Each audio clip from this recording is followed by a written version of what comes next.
Buonasera e ben ritrovati a Healthy Living 2021. La conversazione odierna affronta un tema quanto mai attuale. I nostri cuori sono afflitti dalle notizie relative alla pandemia da Covid.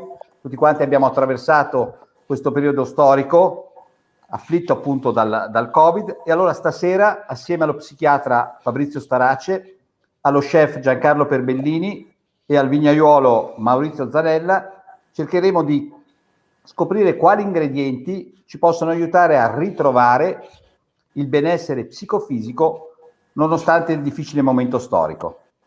Permettetemi di introdurre i protagonisti che ci accompagneranno in questa conversazione. Ho detto Fabrizio Starace, psichiatra, direttore del Dipartimento di Salute Mentale dell'USL di Modena. Lo chef, poche parole per presentarlo perché è conosciutissimo, Giancarlo Perbellini. Nasce e cresce, come molti chef, in una famiglia storicamente legata al mondo della ristorazione, ma nel suo caso anche della pasticceria, ed eredita dal nonno Ernesto da bambino la passione per la pasticceria e la cucina. Insieme trascorrono molto tempo, numerose ore in laboratorio, apprendendo lì i segreti di quest'arte sapiente. Dopodiché, giovanissimo, comincia a frequentare importantissimi ristoranti italiani per formarsi, dal Desco ai 12 Apostoli a San Domenico di Imola, e poi ancora decide di andare oltre Alpe, in Francia, a Parigi, per acquisire nuove tecniche, nuove sensazioni da poter poi ritrasferire nel proprio percorso. E rientra a Verona, dove a soli 26 anni, nel 1989, firma l'apertura del ristorante Perbellini a Isola Rizza. Il locale conquista nel 96 la prima stella Michelin e nel 2002 la seconda stella.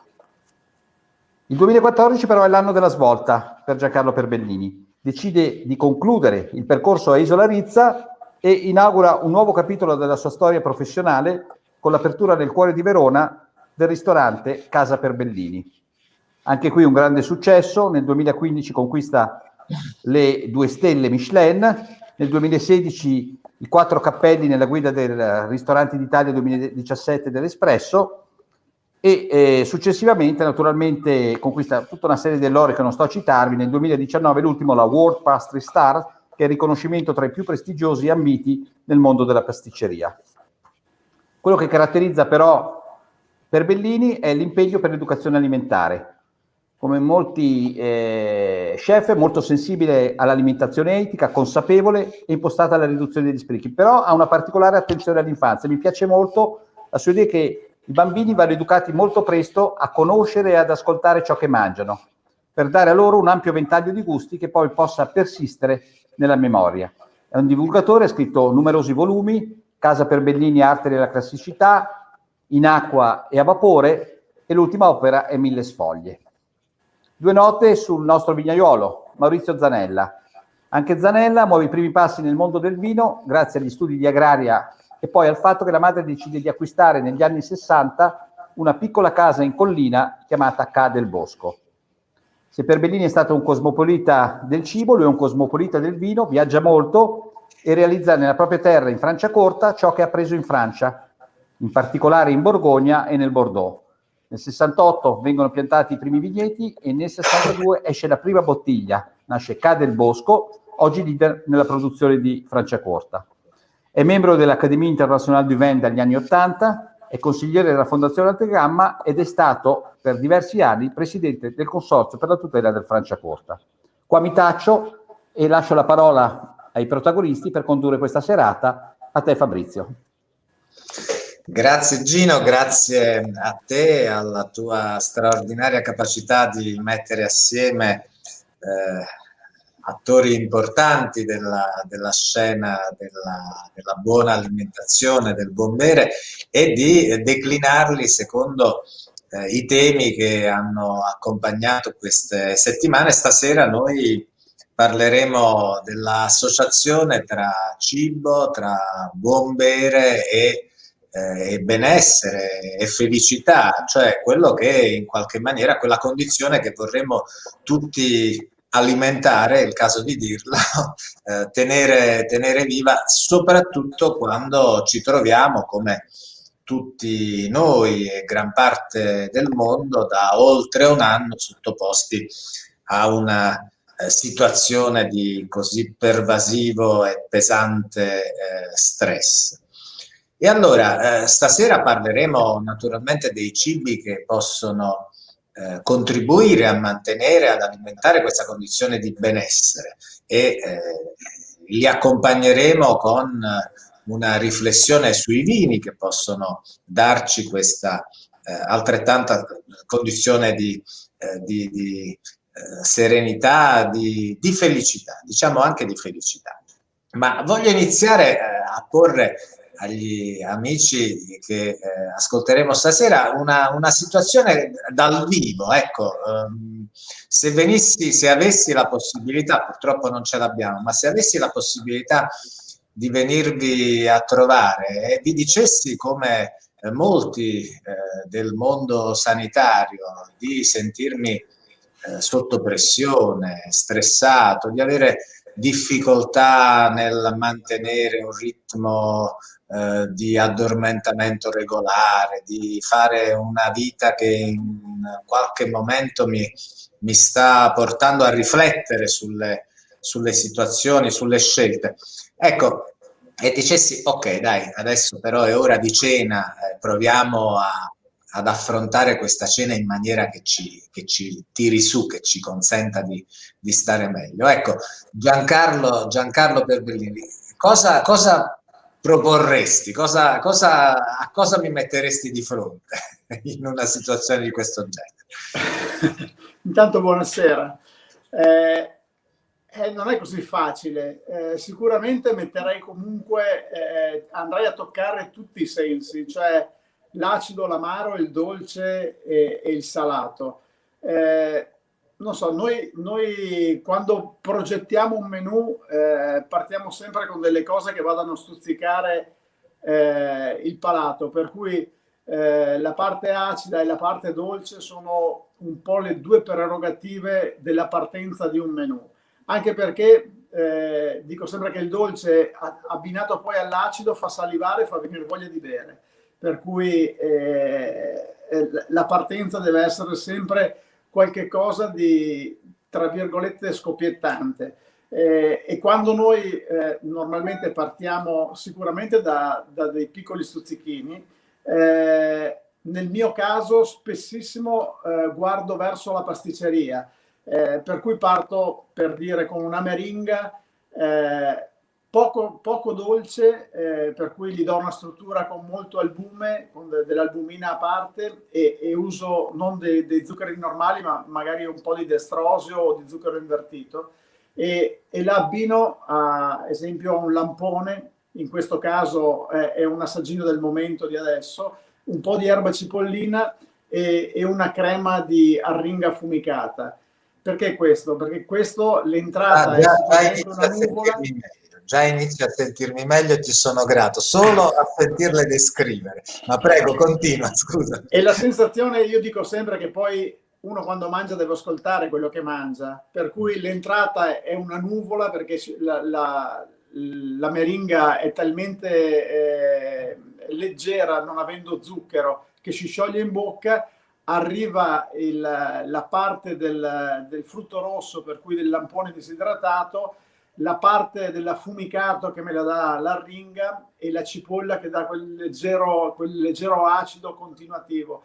Questo è una delle cose che quando noi mettiamo in un menù è una delle cose che a me piace da impazzire, perché appena mangiata, se tu chiudi la bocca, comunque hai un'entrata e un'uscita di tutti i gusti e li riesci, se chiudi gli occhi, li riesci a intercettare, a capire, e da lì poi parti visto che abbiamo un grande produttore di bollicine, parti con una bollicina magari molto delicata, che abbia un sentore di pane accentuato, e questo già ti predispone a un pranzo. Allora lasciamo raccontare a Maurizio Zanella che cosa accompagnerebbe, che cosa ci consiglierebbe per un entrée di questo genere, proseguendo in questa fantasia, no, di accompagnare una persona che a voi si è rivolta non solo per nutrirsi, ma anche per percepire il benessere che certamente deriva dal mangiar bene e dal ber bene. Buonasera a tutti innanzitutto. Credo che in questo clima dobbiamo rassicurare e far divertire chi si siede a tavola. Rassicurare perché ha perso un po' di sicurezze e far divertire perché è stufo di questa situazione. Quindi per dare delle sicurezze e nello stesso tempo divertire ci vogliono delle certezze e ci vogliono, credo, delle cose non troppo complesse, delle cose alla portata di tutti, quindi con dei gusti facili e non con dei gusti estremi. Quindi già che Giancarlo ha attenuato gli zuccheri che non vanno d'accordo con dei vini secchi, è perfetto, come diceva lui, da abbinare con un ottimo Franciacorta o uno champagne. Io, nonostante faccia un vino italiano, amo gli champagne buoni, che sono straordinari, ma sono percentualmente meno, come dire, addetti a un pubblico più grande. Il vino italiano, il Franciacorta soprattutto, ha una capacità e una facilità di dialogo superiore perché ha un'acidità inferiore e soprattutto non necessita di zuccheri per attenuare un'acidità troppo spinta. E questo va perfettamente, si combina perfettamente con quanto diceva Giancarlo, di dare un equilibrio, quindi con una bevanda che non sia troppo acida e nello stesso tempo non abbia dei residui di zucchero importanti. Quindi nella fattispecie ci sono dei vini, non voglio ovviamente menzionare i miei perché è troppo facile, ma ci sono degli straordinari Franciacorta per fare questo. Splendido. Io credo che voi possediate molte delle competenze, magari non per averle approfondite studiandole come ho dovuto e ho voluto fare io, ma molte delle competenze che servono per comprendere le persone che si rivolgono a voi, comprendere i loro gusti e anche decriptare da un gesto, da una sensazione.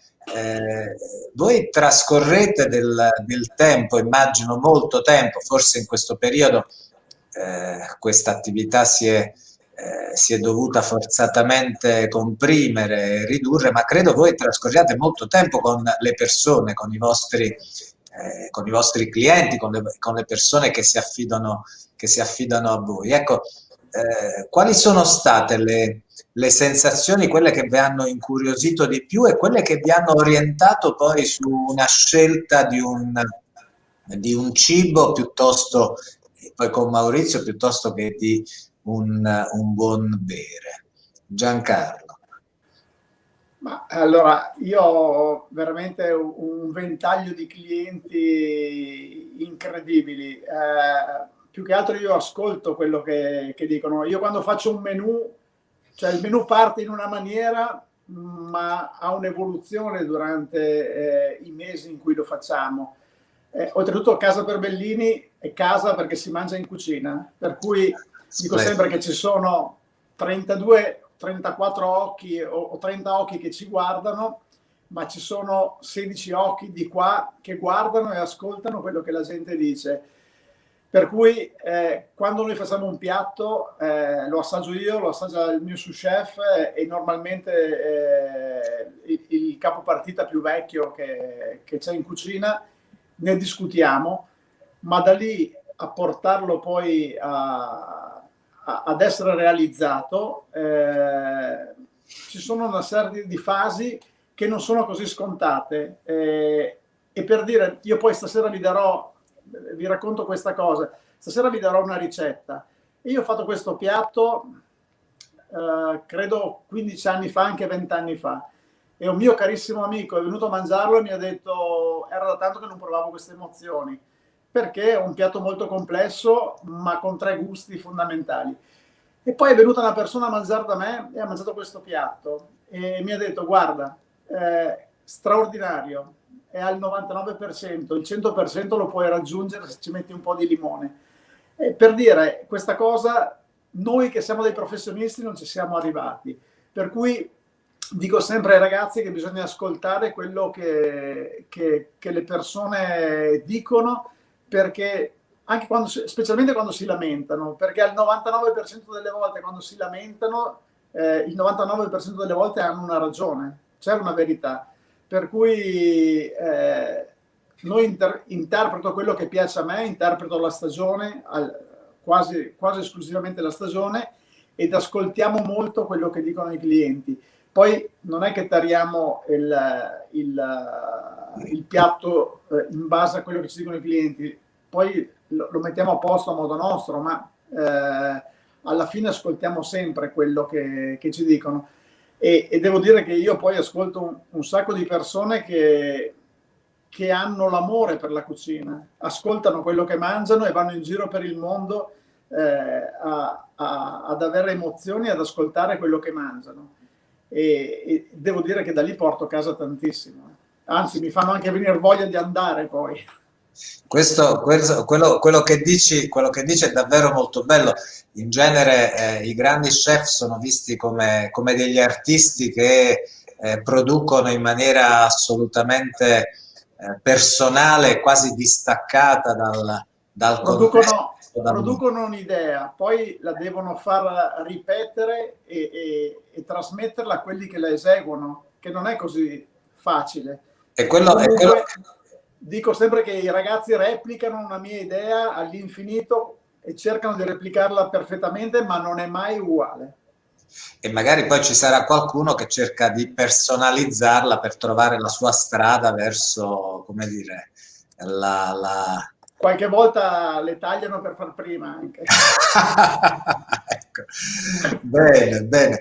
Maurizio, allora invece quando tu hai di fronte appunto un conoscitore, insomma una persona che apprezza, che sai può apprezzare la bottiglia, da quali elementi trai orientamento per suggerire a questa persona il vino che potrebbe essere di suo? Quali sono i primi elementi per la tua, come dire, diagnosi che ti fa giungere al prodotto che può essere più adeguato? Ma c'è prima di tutto un diktat nel mondo del vino di qualità, nel mondo del vino nobile, che è la leadership incontrastata della natura. Quindi, come spesso dico, il nostro socio di maggioranza si chiama Padre Eterno e purtroppo a volte è un po' capriccioso, ci fa dei brutti scherzi, e quindi è difficile lavorare e mantenere una costanza e soprattutto una qualità dipendendo da terzi, da un terzo, ripeto, che è abbastanza ingestibile. E questa è la difficoltà del nostro lavoro, sta solo in questo fattore, che a differenza di tutti gli altri lavori che hanno un tetto, è difficile da programmare ed è difficile fare un progetto di costanza, mi spiego? E quindi ci sono delle variabili.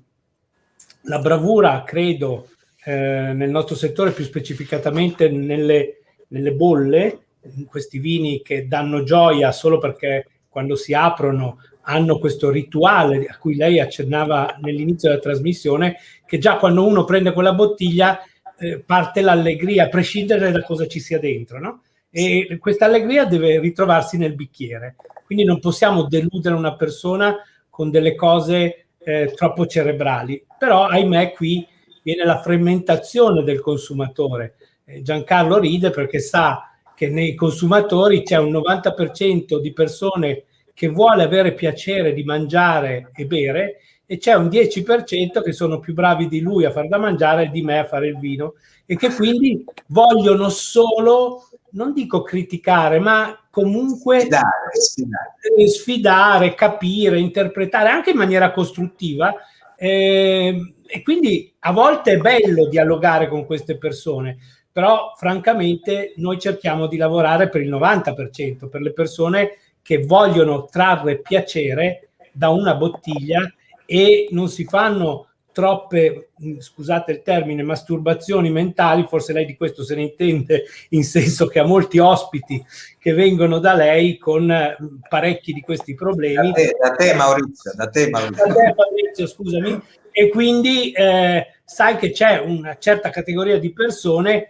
che è particolarmente insoddisfatto della propria vita e quindi anche insoddisfatto di quello che beve, di quello che mangia, e deve sempre trovare il pelo nell'uovo. Quando questa, diciamo, dialogo diventa costruttivo è meraviglioso, perché ci troviamo nel nostro campo, cioè è bello perché, come diceva Giancarlo, possiamo imparare, possiamo migliorarci, possiamo capire meglio cosa vuole la persona e cosa la fa felice. Molto spesso invece, Giancarlo lo sa, ci troviamo di fronte a persone che hanno molta arroganza e spesso non sanno quello che dicono, quindi è difficile da queste persone pescare, come dire, esperienzialità positive che aggiungono valore a quello che facciamo. Per tornare a bomba, credo che, dato per scontato che la difficoltà nel nostro lavoro è quella di dare al consumatore gioia e piacere e avere una certa costanza e non andare con gli alti e bassi che ci regala la natura, il saper lavorare di un bravo viticoltore è quello di usare la sua cultura, la sua tecnica e essere sempre all'avanguardia per far diventare tradizione quello che non lo era. Mi spiego? Quindi di essere un innovatore intelligente che deve fare cose più avanti di tutti, ma che non stravolgano la materia prima, ma la valorizzino. E questo cerchiamo di farlo abbastanza con costanza in Ca' del Bosco. Dall'anno prossimo sono 50 anni, anche se siamo due ragazzini, io e Giancarlo, ma io sono alla 50esima, ahimè, annata, e in questi 50 anni abbiamo cercato di muoverci sempre così in questa direzione. Maurizio, approfitto, resto con te perché hai citato una modalità comportamentale che a me piace particolarmente analizzare, cioè quella che contraddistingue certi cerimoniali, certi rituali che accompagnano il nostro vivere quotidiano e in questo caso accompagnano il bere. Dallo schiocco del tappo di una bottiglia di bollicine che ha sancito tanti nostri momenti felici, tante celebrazioni, all'incrociare i bicchieri nel cin-cin classico augurale, alle vere e proprie tecniche che si adoperano per far decantare, far respirare i vini più corposi. Ecco, ci vuoi dare un'idea di questi rituali e di quanto siano importanti per accrescere la sensazione, la percezione di benessere che abbiamo quando... Allora, ti faccio un esempio, Fabrizio, che comprenderanno tutti facilmente. Oggi su dei vini, soprattutto quelli bianchi non da grande maturazione, ha molto più senso non usare più il tappo, ma usare una capsula, che però è orripilante per quanto tu dicevi, perché toglie la magia di un rituale e toglie l'enfasi, soprattutto in un ristorante, in un momento in cui uno deve, come dire, celebrare qualcosa, solo il fatto che incontri una nuova compagna, solo il fatto che deve celebrare una laurea, il fatto di aprire il rituale con un tavolino, un sommelier che prepara la bottiglia, apre la capsula, prende il cavatappi, toglie il tappo, lo annusa, cioè tutte queste cose mortificate da una cosa che tecnicamente, attenzione, su certi vini è più valida, ma ci toglie totalmente la poesia che tu dicevi prima del bello di stare a tavola, del bello, perché uno non va solo per mangiare e bere, uno va per vivere un'esperienza. E se tu togli alcuni elementi dell'esperienza diventa più difficile per Giancarlo o per i suoi colleghi dare una bella esperienza, perché gli continui a togliere elementi esperienziali che sono un po' unici. Non è che uno a casa c'ha uno che gli arriva al tavolo, che gli apre la capsula, gli toglie il tappo, sente come il tappo, gli versa, gli avvina il bicchiere, cioè c'è tutto un rituale che secondo me non bisogna perdere. Ecco perché noi non aderiamo e non usiamo queste bellissime, tecnicamente innovativissime chiusure, ma siamo un po' vecchi e continuiamo a usare i tappi. Poi magari Giancarlo si arrabbia o il suo sommelier perché dice: ah, ma a Cadelbosco abbiamo trovato una bottiglia che sa di tappo. Non è vero, perché noi facciamo una selezione molto accurata e molto forte, ma è meglio il rischio che il sommelier di Giancarlo si arrabbi una volta all'anno rispetto al fatto che togliamo tutta la poesia. Per cui sono d'accordo, Fabrizio, con la ritualità nel bere, nel mangiare. Adesso Giancarlo mi uccide, ma se ci fosse ancora il servizio al tavolo col carrello, e per fare, dico, il piatto più stupido del mondo, che è francese, che erano le crêpes Suzette, quando ero bambino, che andavo a tavola e c'era il cameriere super impettito, ancora col tovagliolo sotto il braccio, no? Ti ricordi, sotto l'ascella, quindi che non sapeva nemmeno fare il suo mestiere, perché poi puzzava quel tovagliolo che lo teneva sotto l'ascella, e faceva al tavolo il servizio, o quando tagliano un pollo, ma lascio parlare lui, o della salvaggina al tavolo, c'è una ritualità che abbiamo perso perché, Giancarlo me lo dirà, non c'è più nessuno che lo sa fare, mentre per fortuna aprire una bottiglia è più semplice, ma non sempre. La ritualità a tavola è importantissima. Giancarlo, allora agganciati a questa linea di approfondimento. No, io sono anch'io per la ritualità. In effetti noi non abbiamo tolto, è passato qualcuno che è mia moglie, noi non abbiamo tolto la ritualità, purtroppo, per dire, a casa Perbellini non abbiamo lo spazio per fare questo. Però la ritualità l'abbiamo lasciata, perché secondo noi la ritualità rompe gli indugi al tavolo, per cui noi abbiamo mantenuto, visto che è casa, apparecchiavamo prima del Covid al momento, cioè tu arrivi, entri in una cucina con dei tavoli e il gesto di aprire la tovaglia e di portarti il tovagliolo ti fa tornare come quando tua mamma ti prepara la tavola e arrivi, che è un po' la gestualità che ha un maître di sala quando va a sporzionare un piccione piuttosto che fare le crêpes Suzette. Ed è vero che questo si è un po' perso, un po' tanto. Purtroppo la modernità ha ucciso una scuola, cioè la scuola della sala. In tutto il mondo i più grandi direttori di sala erano italiani una volta. Se andiamo alla scuola del Verriera in questo momento, la televisione ha portato a far tutti vogliono fare gli chef, no? I cuochi, gli chef, e nessuno vuol parlare di ospitalità, che comunque, che ne dicano, è non una parte, forse la parte maggioritaria, è il 60% di quello che è un ristorante. Dicevo un'arte, una vera e propria arte, l'arte dell'ospitalità, l'arte dell'accogliere. Assolutamente. E questo l'abbiamo totalmente perso. E sono anch'io d'accordo con Maurizio, faccio un po' fatica anch'io ad aprire questo tappo a vite, ma amo ancora che il sommelier incida. Oltretutto noi incidiamo ancora la capsula, teniamo il tappo sulla bottiglia, e tutte le volte che lo vedo incidere male, perché delle volte anche il nostro sommelier sbaglia, per cui gli dà un giro e tira via, salterei di là del pass perché comunque è una cosa bella, cioè noi dobbiamo dare emozione anche quando andiamo a aprire una bottiglia di vino, che sia una bottiglia di Soave o che sia una bottiglia di Chateau Mouton, comunque dai un rituale e il cliente apprezza questa cosa.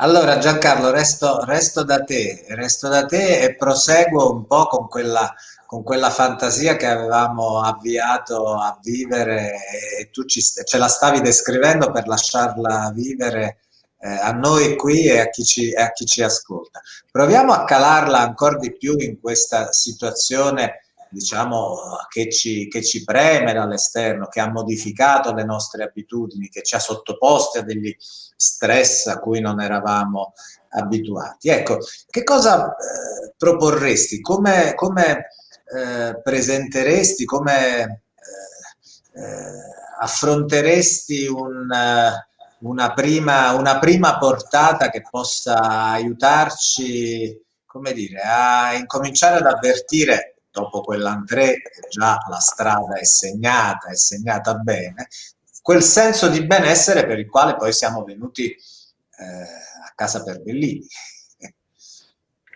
Ma io non andrei a casa Perbellini, andrei a casa Perbellini, ma quella vera, nel senso che una banale pasta al burro è una delle cose. Prima abbiamo parlato che io faccio educazione alimentare per i bambini, e per me, per dire, la pasta al burro mantecata con un grande burro, magari un burro non pastorizzato, che è un burro di contrabbando, tra virgolette, e un grande formaggio, che sia un grana padano, che sia un parmigiano, è finita con un po' di polvere di cipolla bruciata, per cui una cipolla fatta stufare sulla plancia e poi fatta essiccare in forno, frullata e finita. Per me, nella sua, visto che Maurizio prima ha parlato di semplicità e di cose che sono la memoria del gusto, per me è uno dei piatti che io spesso ai bambini faccio. Ho una bambina che viene spesso da me. L'anno scorso per 4-5 mesi non è venuta, e quando è tornata gli ho fatto una battuta, gli ho detto: scusami, ma pensavo di aver perso un cliente, perché secondo me hai trovato un posto dove fanno la pasta al burro meglio che da me. Per cui una banale pasta burro e parmigiano con un po' di polvere di cipolla dà dei ricordi comunque della nostra infanzia, perché comunque il burro e il parmigiano sono due cose che usiamo normalmente, e la cipolla dà 1 milione di ricordi, perché dà la dolcezza, dà l'affumicato, dà un sacco di cose. E questa è un'altra straordinaria lezione, cioè dell'essere capaci di dare queste emozioni e queste sensazioni a partire da ingredienti ordinari, alla portata di tutti, insomma. Questo è molto bello. È come adesso che siamo nel periodo dei bruscansoli, che è il luppolo selvatico. Andare in campagna vicino ai pali della luce o nelle reti a raccogliere il luppolo, vai a casa, fai un fondo di cipolla ben tostato. Io normalmente nei risotti non uso mai fondi, però in questo caso il fondo di cipolla lo fai e poi ci tagli dentro i bruscansoli. Bagni un risotto e lo mantechi semplicemente burro e parmigiano. Alla fine ci aggiungi il luppolo selvatico, lo impiatti e un pochino di polvere di liquirizia. È una delle cose a costo zero, perché veramente poi in questo momento, in un momento così difficile, bisogna anche guardare ad andare un po' al risparmio. È una delle cose più buone che si possono fare. Bene, benissimo, benissimo. Maurizio, quando si parla di vini, spesso ci sono persone che segnalano che hanno una particolare difficoltà, che so, nei confronti del bianco piuttosto che nei confronti del rosso, piuttosto che nei confronti delle bollicine. Ecco, qual è un suggerimento che possiamo dare, naturalmente, a parte le inclinazioni e le ipersensibilità personali di ciascuno, per un vino che so, degustato anche in un orario serale, a cena, come fra poco faremo tutti, ci possa non solo non dare delle sensazioni sgradevoli, ma anzi accompagnare piacevolmente verso poi l'ora del sonno. Ma diciamo che al netto delle ipersensibilità personali barra allergie barra gusti, perché prima di tutto vengono le allergie, poi vengono i gusti, e puliamo allergie e gusti, in assoluto il vino rosso è sicuramente il vino che mette d'accordo tutti in termini di piacevolezza, salubrità e diciamo nessun tipo di possibile problematica, e soprattutto vini rossi che non abbiano estrazioni di polifenoli e di tannini elevatissime, perché anche lì potremmo andare a toccare la sensibilità. Per cui, per cercare di cogliere il numero più ampio di persone, soddisfarle senza entrare, ripeto, fatto salvo gli allergeni, fatto salvo il discorso del gusto, che credo che un vino rosso di medio corpo sia quello che ci mette d'accordo tutti e fa sì di trovare un ampio riscontro da parte di tutti. E con la pasta al burro che mi fa venire la collina, di cui parlava Giancarlo, lui è stato morigerato nei costi, io vado nei costi folli e vado subito in Borgogna, mi prenderei un Pinot Nero subito rosso di quella regione, perché si abbina in maniera straordinaria, secondo me, con quella pasta. Ho già la colina, sia per il vino che per la pasta. Credo che stai facendo venire a tutti la colina. Perché quel Pinot Nero, a mio modesto parere, è il vino più delicato, ma più profondo e anche più, come dire, intellettuale che in questo momento c'è sul mercato, e fatto in una regione come la Borgogna o in Alto Adige o anche in Lombardia trova delle espressioni straordinarie, e quindi abbinato alla pasta sarebbe il vino che questa sera mette d'accordo tutti. Volevo però dire a Giancarlo che io non dimenticherò mai, mi ha fatto venire in mente lui, un piatto straordinario che penso ci sarà ancora nei suoi menù, che io ricordo tantissimi anni fa, che era il wafer di branzino con la liquerizia. Lui ha parlato della liquerizia prima nel risotto, e a me è venuto subito in mente il wafer, che vorrei che lui facesse adesso, mi spiegasse l'ultimo piatto, così abbiamo finito il menù. È un po' complicato, non lo faccio neanche io a casa. Ma è un piatto pazzesco che adoro, e penso può essere uno di quei piatti, perché nella ristorazione purtroppo molto spesso ci si dimentica, per la voglia di innovare, di tenere dei must, di tenere delle cose che devono rimanere per me inchiodate al menù per tutta la vita. Se io fossi in Giancarlo, quel piatto lo inchioderei al menù e nessuno me lo toglie finché muoio. Allora Giancarlo, bambino, Giancarlo, questo sembrerebbe, così come l'ha descritto Maurizio, sembrerebbe davvero uno di quei cibi che ci fanno ritrovare il gusto per la vita, qualora in questo periodo l'avessimo un po' smarrito o avessimo Maurizio, se posso, è una certezza, cioè tu quando vai sul locale tu devi avere delle sicurezze, invece molte volte questi signori vogliono propinarti tutte le loro invenzioni e novità, e tu invece vai lì per delle certezze. Io voglio andare da Giancarlo e voglio la mia certezza. Allora, è il mio quarto figlio. Ecco, bravo, sono felice c'è un riconoscimento anche anagrafico in stato di famiglia. Benissimo. No, Giancarlo, quali altri suggerimenti ci daresti? No, ti ho parlato sopra, scusa. No, scusami tu. No, ti dicevo, oltre a questo must che è stato decantato e sul quale ovviamente al più presto proveremo a colmare il gap che ci divide dalla descrizione rispetto alla degustazione. Ma dicevo, quali altri piatti forti del tuo menù suggeriresti in questo periodo, provando sempre a mettersi nei panni della persona che arriva lì un po' senza quelle energie, senza quel desiderio, senza quella, o avendo tutte queste cose un po' attutite dal periodo che necessariamente abbiamo dovuto affrontare, magari chiusi in casa per tutto questo tempo. Ecco, come risveglieresti il piacere della vita attraverso qualche altra proposta culinaria? Ma sicuramente in questo momento l'interpretazione degli asparagi. Allora, questo è il periodo degli asparagi e degli asparagi verdi. Io i bianchi ancora per un mese, 20 giorni li lascerei stare.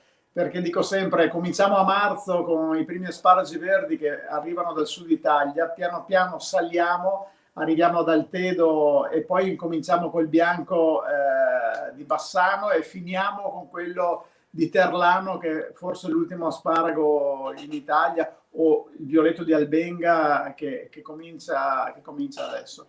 Per cui io starei su un asparago e starei su un asparago da far bollire poco, ma proprio poco, perché mi piacciono croccanti, per cui rispetto anche del prodotto, fatto affumicare leggermente, oppure passato, se non si ha un affumicatore, passato al burro con un po' di ricotta affumicata, proprio leggero, e poi sempre primavera, verde su verde, un uovo cotto 4 minuti, emulsionato con o dell'olio, un po' di olio extravergine d'oliva, e adesso incomincia il periodo del dragoncello, fogli di dragoncello, per cui un'emulsione, una maionese da accompagnare, asparago e emulsione di dragoncello, niente di più.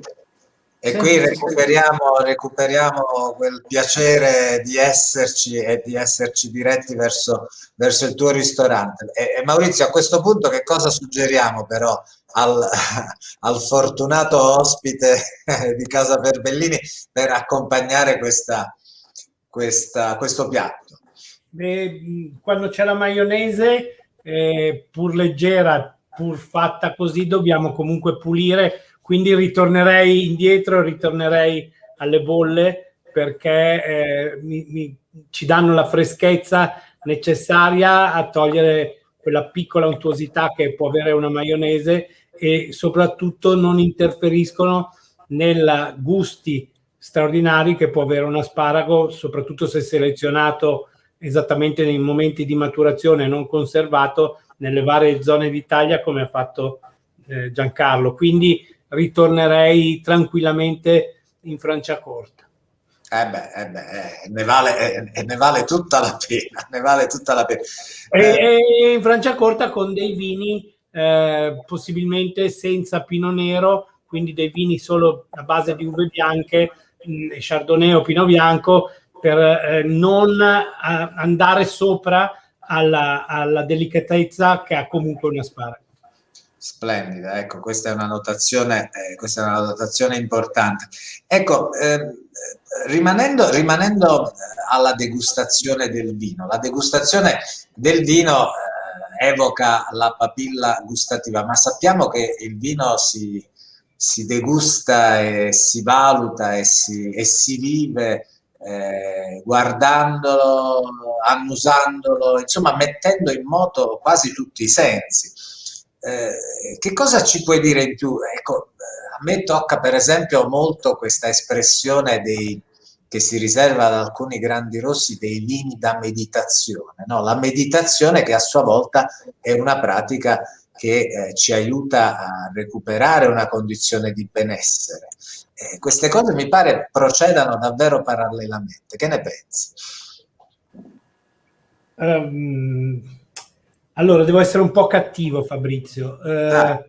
Devo essere un po' cattivo nel senso che dobbiamo fare un po' marcia indietro noi addetti al settore, nel stressare dei contenuti degustativi e essere più semplici e parlarci in una maniera più facile, perché dobbiamo lasciare a tutti la libertà di giudicare, di abbinare come preferiscono. Noi purtroppo, venendo da un'educazione nella ristorazione e nell'enologia abbastanza recenti, perché la nostra enologia e la nostra ristorazione di qualità nascono purtroppo solo negli anni 70, perché precedentemente abbiamo avuto 50 anni di buio dettato dalle condizioni economiche del nostro paese, che ci portava più alla quantità più che alla qualità, e quindi abbiamo iniziato una rinascita verso la qualità, e quando sei giovane pecchi di iper puntualità, iper precisione, iper sofisticato, e per cui c'erano dei momenti in cui se ti sbagliavi a chiedere a un ristorante del vino rosso col pesce, quasi non dico ti insultavano, ma il sommelier Diceva, ma come? Mentre invece dobbiamo ridare ampia libertà ad ognuno di riappropriarsi dei propri gusti, delle proprie sensazioni.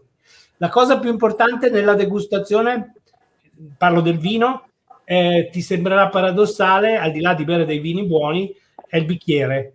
Soprattutto nel mio settore, tutti utilizzano, forse ti sarà capitato molto spesso, dei bicchieri molto stretti e molto alti. Si chiamano flute. Questa è la più grande stupidata inventata dall'essere umano negli ultimi 40 anni, perché nella degustazione che tu menzionavi, oltre al fatto visivo c'è quello gustativo. Le papalle gustative nella lingua sono tutte sui bordi. Se tu bevi con un bicchiere stretto e oltretutto che ti picchia nel naso, devi assumere una posizione da cormorano, quindi con la testa all'indietro, il vino sta nel centro della lingua e scende, tu non senti niente. Per cui paradossalmente non sappiamo ancora oggi, perché ci sono ristoranti blasonati, spero che Giancarlo li abbia aboliti, Flut, se no adesso mi attacca. No, non li ho.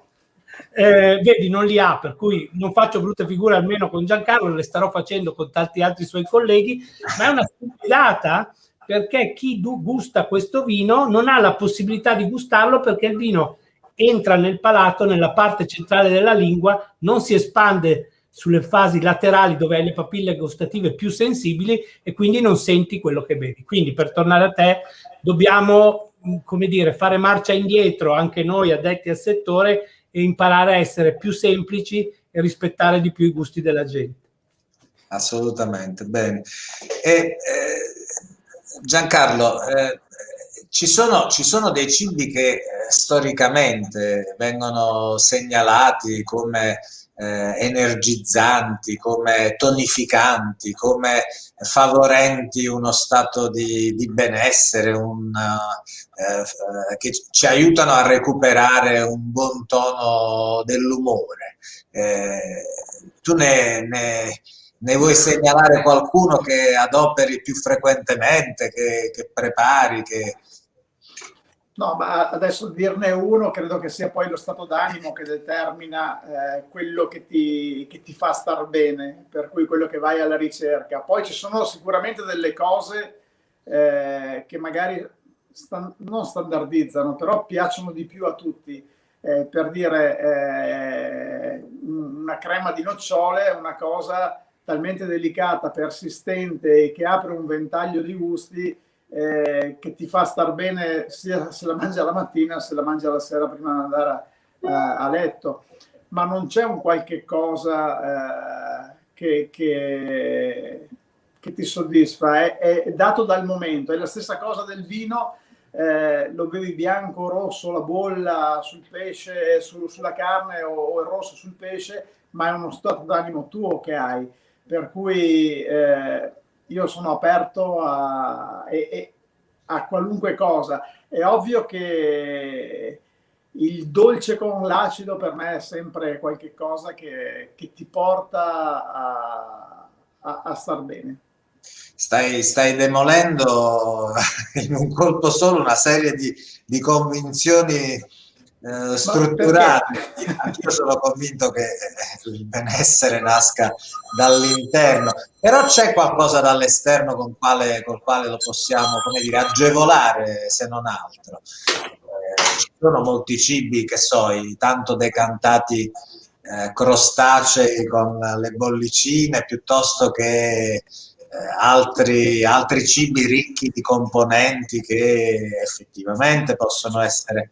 Su questo assolutamente, ci sono delle spezie tipo il wasabi che sicuramente ti porta, o l'aiga nori abbinata al wasabi, il crostaceo assolutamente, ma su tutti i crostacei io direi lo scampo, perché lo scampo, a parte che è una mia mania, ma una volta che tu lo scotti e lo caramellizzi un po', ti dà proprio un po' un ventaglio di gusti che ti fa venire voglia e ti mette di buon umore. Ma la stessa cosa è il pomodoro, è vero? Cioè il pomodoro è un'altra di quelle cose che non hanno uguali. Cioè, preso dall'orto, tagliato con un po' di sale, oppure pelato e fatto disidratare in forno, sono quelle cose, però c'è sempre la parte zuccherina. Io poi che vengo da una famiglia di pasticceri, cioè lo zucchero è quello che poi ti porta a star bene, ed è un po' una delle cose che c'è spesso nei miei piatti. Bene, a Maurizio io volevo chiedere, come da produttore, da conoscitore, immagino che tu sia anche un grande degustatore. Allora la domanda sorge naturale: quali esperienze continui a ricordare, esperienze di degustazione continui a ricordare dopo tante che hanno costellato la tua vita, sia professionale che di persona che ama il vino? Allora, prima di questa risposta volevo completare la precedente, perché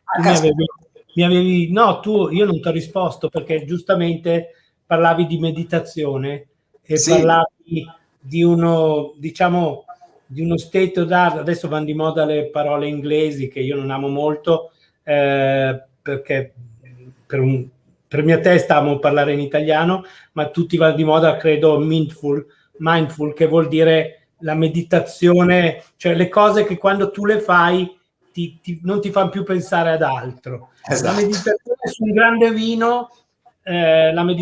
grande vino, è una cosa straordinaria, che però riesce solo a chi ha una particolare sensibilità nei confronti di quello che sta facendo e di sta vivendo. E non servono delle doti, serve solo essere un po' più sensibili per capire la differenza fra un vino e un altro. Devi meditare, devi avere un attimo di pazienza, essere mindful, cioè toglierti tutto da torno e concentrarti in questa meditazione per capire se questo ti piace più dell'altro, o puramente per gustare quello che stai bevendo. Mi riallaccio adesso alla seconda domanda sull'esperienza. Io mi ritengo una persona strafortunata perché ho avuto la possibilità di vivere i primi passi della mia vita di fianco alla persona che ha inventato la parola meditazione per il vino, che ha inventato quello che diceva Giancarlo, che è il matrimonio d'amore. Cioè, se tu prendi un pomodoro e ci metti quel vino, quello è un matrimonio d'amore. Mi riferisco a Luigi Veronelli. Cioè, Luigi Veronelli queste cose le ha scritte e me le ha fatte provare per primo dal momento che è diventato mio padre putativo, nel senso che se c'è Cadelbosco bisogna dire grazie a Veronelli, se no forse Cadelbosco avrebbe molti anni ancora da fare per essere quello che è, perché è diventata la persona che mi prese sotto la sua ala, e quindi con lui ho avuto le mie esperienze più belle di degustazione, perché ho imparato non la tecnica, ma ho imparato l'umiltà, la sensibilità che sono necessarie per degustare, e non degustare con la saccenza di sapere tutto, ma sempre con la voglia di scoprire. E io sono fortunatissimo perché, avendo avuto un maestro del genere con cui ho vissuto a stretto contatto per 20 anni, nel senso che veramente ci frequentavamo dalle 4 alle 5 volte alla settimana per andare a finire in un ristorante, evidentemente questo mi ha dato la possibilità di scoprire non solo nel vino, ma anche nella ristorazione italiana, che è un patrimonio miliare. Anzi, voi non siete, almeno io non sono un social, però mi sono inventato questo / il patrimonio italiano è a tavola, che vi invito a usare, perché non lo usiamo sufficientemente, soprattutto chi a Roma cerca di portarci fuori dalla situazione in cui siamo, che non ha ancora capito che il vero patrimonio di questo paese, al di là delle sculture e dei reperti archeologici, è la cucina italiana. E quindi il patrimonio nostro è a tavola, e tutto quello, la tavola ovviamente dà da vivere a migliaia di agricoltori e di artigiani, e anche a noi vignaioli, ma non siamo mai stati capaci, a differenza di altri paesi, di dargli una dignità. Noi non abbiamo una dignità, dovremmo avere un ministero dell'alimentazione, dovremmo avere qualcuno che dialoga con noi e che fa sì che questo patrimonio venga valorizzato. Scusami lo sfogo, Fabrizio, non c'entra niente. Ma ogni volta che parlo mi arrabbio perché questo patrimonio è sufficientemente valorizzato. Parole importanti, parole di stimolo, parole che condividiamo. Io continuerei a dialogare con voi ben oltre i tempi che abbiamo, ma vedo che purtroppo i minuti sono agli sgoccioli e naturalmente non possiamo salutarci noi tre, e chi ci sta ascoltando in diretta e chi rivedrà questa registrazione successivamente, senza una ricetta fatta, donataci apposta da Giancarlo. Ma Maurizio, preparati, perché poi ti chiederemo naturalmente l'abbinamento. Ok. Allora, la ricetta l'ho scelta perché, come ho detto prima, ci sono un po' tutte le papille gustative in gioco, per cui il dolce, l'acido, il salato, e siamo in fine stagione, i gnocchi di zucca, mandorle e caviale. È un piatto un po' costoso, ma un piatto di una piacevolezza straordinaria. Per cui prendiamo le patate, le facciamo bollire, nel frattempo tagliamo la zucca, la avvolgiamo nella carta stagnola e la facciamo cuocere con un po' di sale per un'oretta a 180 gradi. Una volta che è cotta, la leviamo dalla stagnola, con un cucchiaio ne togliamo la polpa e la passiamo a un setaccio, passiamo anche le patate e normalmente sono circa 350 grammi di patate, 200 grammi di polpa di zucca, 60 grammi di farina, 40 grammi di fecola di patate e 40 grammi di pane grattugiato. Impastiamo il tutto con un po' di sale, un po' di noce moscata e facciamo dei gnocchi. A quel punto prendiamo delle mandorle a filetto, le facciamo tostare in forno. A parte prendiamo un po' di burro con uno spicchio d'aglio, lo facciamo leggermente spumeggiare, leviamo l'aglio, mettiamo della cipollina tagliata a julienne fine nel burro, cuociamo i gnocchi, li nappiamo con questo burro all'erba cipollina, una grattugiata di limone e alla fine mettiamo le mandorle tostate e una quenelle di caviale. È un piatto straordinario che gioca sul sapido, sul dolce, sulla parte acida della buccia del limone, per cui l'agrumato. È un piatto straordinario, è un piatto che faccio raramente, ma è uno dei piatti che mi dà un'enorme soddisfazione. E che ci fa riguadagnare certamente il vero gusto della vita. No, che cosa... Oltretutto ho fatto il gnocco perché Casa Perbellini è a San Zeno. San Zeno è una piazza di Verona dove c'è il patrono della città e c'è il papà del gnocco, perché la maschera del carnevale, non so se qualcuno lo sa, ma la maschera del carnevale di Verona è il papà del gnocco, per cui è il venerdì gnoccolar, che è il venerdì prima dell'ultimo di carnevale, gnocchi per tutti, e noi siamo nella piazza del gnocco. Splendido, splendido. Maurizio, allora a te l'arduo compito di trovare un degno accompagnatore di questa splendida ricetta. No, è molto semplice.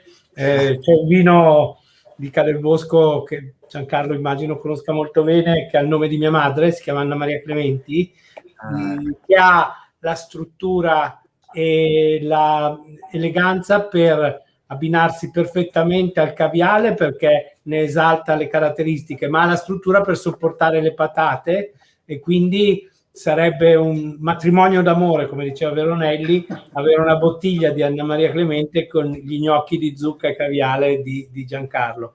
È un vino che necessita 10 anni per essere preparato, quindi è un vino particolarmente importante, ma che ha la struttura per valorizzare un piatto del genere.